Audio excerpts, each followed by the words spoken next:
بسم اللہ الرحمن الرحیم۔ السلام علیکم ورحمۃ اللہ وبرکاتہ۔ محترم ناظرین، نیند نہ آنے کی کیا وجوہات ہوتی ہیں؟ اگر مناسب نیند نہ آئے تو اس سے انسان کو کن بیماریوں کا خطرہ لاحق ہو سکتا ہے؟ عورتوں اور مردوں کے وہ کون سے 5 کام ہیں جن سے کرنے سے ان کی زندگی کا سکون چھن جاتا ہے اور انہیں نیند نہیں آتی؟ یہ سب جاننے کے لیے ویڈیو کو آخر تک ضرور دیکھیے گا۔ ناظرین، اگر آپ کو رات کو سوتے وقت اکثر کروٹیں بدلنا پڑتی ہیں تو اس کی وجہ جو بھی ہو، لیکن اس کے نتیجے کے طور پر جلد موت بھی ہو سکتی ہے۔ یہ بات برطانیہ میں ہونے والی ایک طبی تحقیق میں سامنے آئی ہے۔ یونیورسٹی کی اس تحقیق میں بتایا گیا ہے کہ جن لوگوں کو رات کو ٹھیک سے نیند نہیں آتی یا پھر وہ آدھی رات کو ہی بیدار ہو جاتے ہیں تو ان افراد میں جلد موت کا خطرہ بہت زیادہ ہوتا ہے۔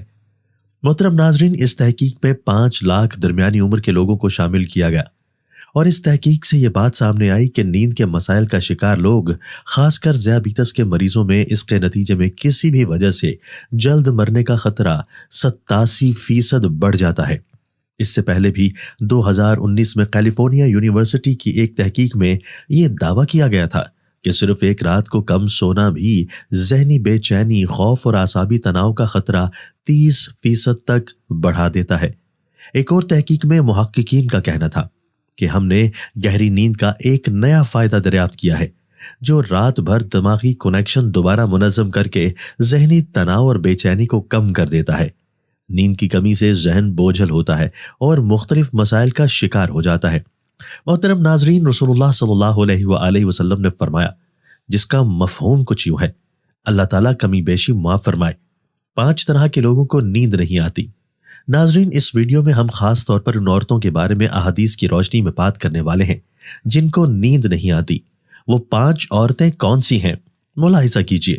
نمبر 1، وہ جس نے لوگوں سے بہت سی جھوٹی باتیں کہی ہوں اور لوگوں پر جھوٹے الزام لگائے ہوں۔ ناظرین کرام، یہ ہر عورت کی فطرت ہے کہ جب وہ باتیں کرنا شروع ہو جائے تو دنیا کی کوئی طاقت اسے روک نہیں سکتی اور یہی اس کی حماقت اسے لے ڈوبتی ہے۔ عورت جب باتیں کرنا شروع کرتی ہے تو وہ بہت زیادہ جذباتی ہو جاتی ہے، پھر اسے جھوٹ سچ کا بھی خیال نہیں رہتا اور پھر یہی چیز اس کی رات کی نیندیں حرام کر دیتی ہے۔ حدیث شریف کا مفہوم ہے کہ جھوٹے گواہ کے قدم ہٹنے بھی نہ پائیں گے کہ اللہ تعالیٰ اس کے لیے جہنم واجب کر دے گا۔ جس نے کسی مسلمان کو ذلیل کرنے کی غرض سے اس پر الزام عائد کیا تو اللہ پاک جہنم کے پل پر اسے روک لے گا یہاں تک کہ اپنے کہنے کے مطابق عذاب پالے۔ ناظرین، جو کسی مسلمان پر ایسی چیز کا الزام لگائے جس کے بارے میں وہ خود بھی جانتا نہ ہو تو اللہ تعالیٰ اسے جہنمیوں کے خون اور پیپ جمع ہونے کے مقام پر اس وقت تک رکھے گا جب تک کہ اپنے الزام کے مطابق عذاب نہ پالے۔ نمبر 2، جو عورت کسی کے قتل کا ارادہ کرتی ہو وہ ہمیشہ بے چین رہے گی اور اس کو نیند نہیں آتی۔ قرآن پاک میں اللہ تعالیٰ کا ارشاد ہے جس کا مفہوم کچھ یوں ہے: اللہ تعالیٰ کمی بیشی معاف فرمائے، اور جو شخص کسی مسلمان کو جان بوجھ کر قتل کرے تو اس کی سزا جہنم ہے جس میں وہ ہمیشہ رہے گا، اور اللہ اس پر غضب نازل کرے گا اور لعنت بھیجے گا، اور اللہ نے اس کے لیے بڑا عذاب تیار کر رکھا ہے۔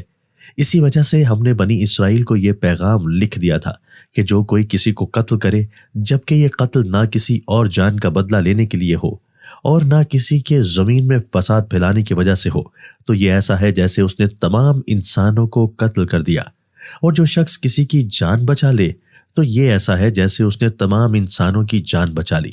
محترم ناظرین، اس کا مطلب یہ ہے کہ ایک شخص کے خلاف قتل کا یہ جرم پوری انسانیت کے خلاف جرم ہے، کیونکہ کوئی شخص قتل ناحق کا ارتکاب اسی وقت کرتا ہے جب اس کے دل سے انسان کی حرمت کا احساس مٹ جائے۔ ایسی صورت میں اگر اس کے مفاد کا تقاضا ہوگا تو وہ کسی اور کو بھی قتل کرنے سے دریغ نہیں کرے گا، اور اسی طرح پوری انسانیت اس کی مجرمانہ ذہنیت کی ضد میں رہے گی۔ لہٰذا قتل ناحق کا ارتکاب چاہے کسی کے خلاف کیا گیا ہو اور چاہے وہ مرد ہو یا عورت، تمام انسانوں کو یہ سمجھنا چاہیے کہ یہ جرم ہم سب کے خلاف کیا گیا ہے۔ نمبر 3، جس کے پاس مال و دولت ہو مگر وہ انسانی فلاح کے کاموں میں خرچ نہ کرتا ہو اور اسے کسی پر بھروسہ نہ ہو۔ ناظرین، اکثر عورتوں میں یہ بخیل پن پایا جاتا ہے کہ وہ یا تو ہر کسی پر بھروسہ کر لیتی ہیں اور بے وقوف بن جاتی ہیں، یا پھر وہ کسی پر بھروسہ نہیں کرتی اور ہر وقت بے چین رہتی ہیں۔ ناظرین، مرد ہو یا عورت، تاریخ کے ہر دور میں ایک سے بڑھ کر ایک دولت مند قرۂ ارض پر نمودار ہوا اور گردش ماہوں سال کے بعد مٹی کا ڈھیر بن گیا۔ اس کے باوجود حضرت انسان سمجھنے کے لیے تیار ہی نہیں۔ دولت کے انبار پانے کے بعد صرف پیغمبر اور اولیاء ہی استقامت پر کھڑے نظر آئے، ورنہ زیادہ تر دولت نے انسان کا دماغ خراب کیا اور انسان غرور کا شکار ہوا۔ اور پھر یہی وہ مقام ہے جہاں پر اس کائنات کا اکلوتا وارث خالق کائنات حرکت میں آتا ہے، اور پھر وہ دراز رسی کو کھینچ کر انسان کو نشان عبرت بنا دیتا ہے۔ اس کی سب سے عبرت انگیز مثال قارون کی ہے، جس کے خزانوں کی شہرت ضرب المثل بن چکی ہے۔ نمبر 4، وہ جس کی ذمہ داریاں زیادہ ہوں لیکن اس کے پاس دینے کے لیے کچھ نہ ہو۔ کائنات کی تلخ ترین اور سفاک حقیقت بھوک ہے۔ بھوک بڑی بدذات ہے۔ ہر ذی روح مخلوق اپنی بھوک کے سامنے بے بس ہو جاتے ہیں۔ موجودہ حالات کے پیش نظر غربا اور بے سہارا لوگوں کے سامنے بھوک ایک بڑا مسئلہ بن گیا ہے۔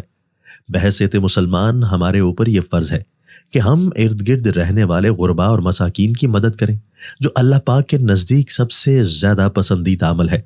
ایک حدیث میں نبی کریم صلی اللہ علیہ وآلہ وسلم نے فرمایا، یہ افضل عمل ہے کہ تم اپنے مومن بھائی کو خوشی پہنچاؤ یا اس کا قرض ادا کرو یا اسے کھانا کھلاؤ۔ نمبر 5، وہ جو کسی کے عشق میں مبتلا ہو اور جدائی سے ڈرتا ہو یا ڈرتی ہو۔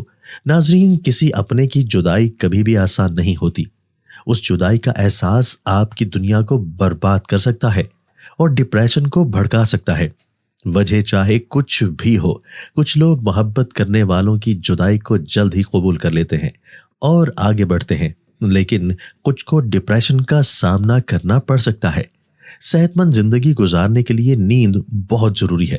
یہ نہ صرف آپ کے مزاج پر خوشگوار اثرات ڈالتی ہے، بلکہ آنکھوں کے گرد سیاہ حلقے بھی پیدا نہیں ہونے دیتی۔ مناسب دورانیے تک سونا وزن، ذہن اور دل کی صحت کو برقرار رکھنے کے لیے بہترین ثابت ہوتا ہے، لیکن اگر آپ مکمل پرسکون نیند لینے سے قاصر ہیں تو آپ کو بہت سے طبی مسائل کا سامنا کرنا پڑ سکتا ہے، حتیٰ کہ بعض دماغی مسائل جیسا کہ چڑچڑاپن بھی لاحق ہو سکتا ہے۔ نیند کی کمی سب سے پہلے آنکھوں کی بینائی کو متاثر کرتی ہے۔ مناسب نیند نہ لینے سے دھندلاپن اور ایک کی بجائے 2 نظر آنا جیسے مسائل لاحق ہو سکتے ہیں۔ جتنا زیادہ وقت آپ جاگتے ہیں اتنا ہی بینائی میں خرابی کا امکان بڑھتا ہے، جبکہ وہم لاحق ہونے کے خطرات بھی بڑھ جاتے ہیں۔ کم نیند لینے کی صورت میں جسم میں موجود ہارمونز کا توازن بگڑنے لگتا ہے، جس کے نتیجے میں بھوک بہت زیادہ لگتی ہے اور زیادہ کیلوریز والی غذا کھانے کا دل چاہتا ہے، جبکہ بھوک کنٹرول کرنے کی صلاحیت بھی کم ہو جاتی ہے۔ زیادہ کیلوریز کھانے کی صورت میں وزن تیزی کے ساتھ بڑھنا شروع ہو جاتا ہے، جبکہ ہر وقت تھکاوٹ کا احساس بھی رہتا ہے۔ ایسے افراد جو صرف 4 گھنٹے تک سوتے ہیں ان کے دل کی دھڑکن بڑھ جاتی ہے، جبکہ جسم میں ایسے پروٹین کا ذخیرہ ہونے لگتا ہے جو دل کی بیماریوں کا خطرہ بڑھا دیتے ہیں۔